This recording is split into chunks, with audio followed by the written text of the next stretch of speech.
Selamat datang kembali sahabat-sahabat penggemar catur di channel Wong Catur. Semoga semuanya sehat selalu. Kami juga mengucapkan selamat menunaikan ibadah puasa bagi saudara-saudara yang menjalankan. Kali ini kita akan membahas kombinasi serangan mengerikan dari Grandmaster Rusia Danil Dubov ketika menghadapi Grandmaster Azerbaijan Vasif Durarbaili dalam ajang FIDE Grand Swiss 2021 tepatnya babak ketiga. Vasif Durarbaili berelo 2629 sedangkan Danil Dubov 2714. Dalam permainan kali ini kita akan melihat gelombang serangan rumit nan mematikan dari sang Grandmaster Rusia Danil Dubov. Oke, siapkan fokus dan mari kita mulai. Vasif Durarbaili memegang buah putih dan Danil Dubov memegang buah hitam. Durarbaili membuka dengan pion E4 dan dibalas pion E5. Kemudian putih kuda F3 dan kuda C6. Durarbaili gajah terang ke B5. Maka di atas papan kita menemui pembukaan Ruy Lopez. Hitam menjawab pion A6 mengusir gajah dan gajah putih mundur ke A4. Dubov melanjutkan dengan kuda F6. Jawaban lazim di posisi ini bagi putih adalah melakukan rokade. Tapi Durarbaili memilih mendorong pion D4 mulai menantang pertukaran di petak pusat. Dubov menerima pion kali pion. Baru setelahnya, tepatnya di langkah ke-6, Vasif Durarbaili melakukan rokade sayap raja. Dubov gajah ke E7 sepertinya juga persiapan rokade. Putih mendorong pion E5 mengancam kuda dan hitam menjawab melarikan kudanya ke E4. Putih kuda kali pion D4 dan dijawab oleh Danil Dubov dengan rokade sayap raja di langkah ke-8. Durarbaili kuda ke F5. Danil Dubov mendorong pion D5 mengawal kuda sekaligus membuka jalan bagi gajahnya menyerang kuda. Vasif Durarbaili kuda kali gajah skak dan dijawab Dubov kuda kali kuda. Putih lalu pion C3. Hitam menggeser kuda ke C5 memberi ancaman pada gajah. Dan gajah putih mundur ke C2 berhadapan langsung dengan pion H7. Danil Dubov berusaha menangkis dengan menawarkan pertukaran yaitu gajah ke F5.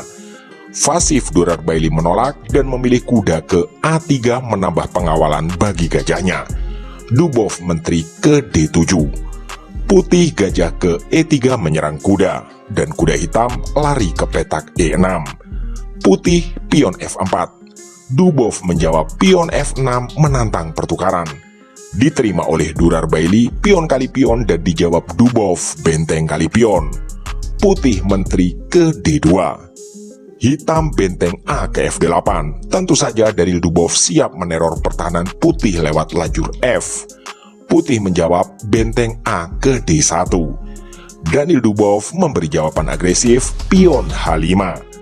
Putih kemudian melakukan pertukaran gajah kali gajah dan dipukul kembali oleh kuda milik Danil Dubov. Putih kemudian kuda ke C2. Ide sederhana yang terlihat adalah agar menteri putih bisa memukul pion karena gajahnya sudah terkawal kuda. Dubov pun mendorong pion C6 untuk mensupport pion D5. Vasif Durarbaili memundurkan gajah gelapnya ke petak F2. Dubov kuda ke D6, tentu saja mengincar petak strategis E4 atau C4. Putih merespon gajah ke G3, tentu saja menambah penjagaan pada pion F4 yang ditekan oleh begitu banyak perwira hitam. Hitam kemudian kuda ke C4 menyerang menteri.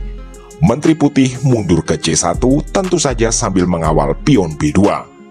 Di langkah ke-24 ini, Danil Dubov memberi jawaban sangat menarik, yaitu pion H4 mengancam gajah sambil mengorbankan diri. Mari kita jeda sejenak untuk menganalisa.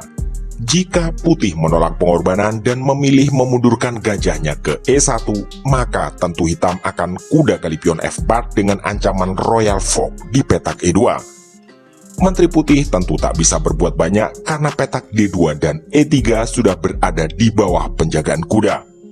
Dan jika di posisi ini putih benteng ke F2, maka ini adalah blunder fatal, karena kuda hitam ke E2 skak menggarpu menteri. Jika kuda tersebut dipukul benteng, maka hitam benteng ke F1 dan itu adalah skakmat. Kita ambil kemungkinan lain. Jika di posisi ini putih mendorong pion F5 mengancam kuda, maka hitam pion kali gajah. Putih pion kali kuda mengancam menteri dan hitam akan menjawab pion kali pion skak. Raja putih memukul pion dan hitam menteri kali pion. Putih bisa lanjut benteng ke E1 mengancam menteri, hitam benteng kali benteng. Pertukaran terjadi benteng kali benteng, lalu benteng kali benteng, dan menteri kali benteng. Rangkaian ini bisa ditutup hitam dengan kuda kali pion B2.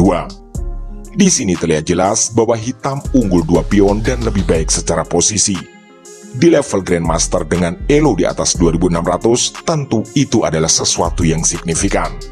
Mari kita kembali ke permainan aslinya. Putih menerima pengorbanan gajah kali pion. Danil Dubov kuda kali pion F4 dengan ancaman Royal Fork di langkah selanjutnya. Putih benteng ke F2.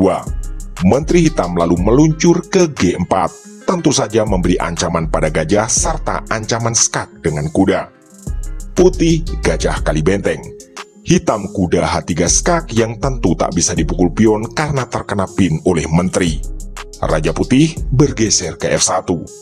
Danil Dubov kuda kali benteng. Putih raja kali kuda dan hitam benteng kali gajah skak. Raja putih kembali ke G1. Hitam menteri ke E2. Ini adalah posisi sangat strategis karena memberi ancaman skak di F2 dan G2 nantinya dengan dukungan benteng. Jelas sekali, hitam di atas angin. Putih benteng E1 mengancam menteri. Hitam melanjutkan rencana menteri F2 skak. Raja putih tak punya pilihan lain selain bersembunyi di sudut H1.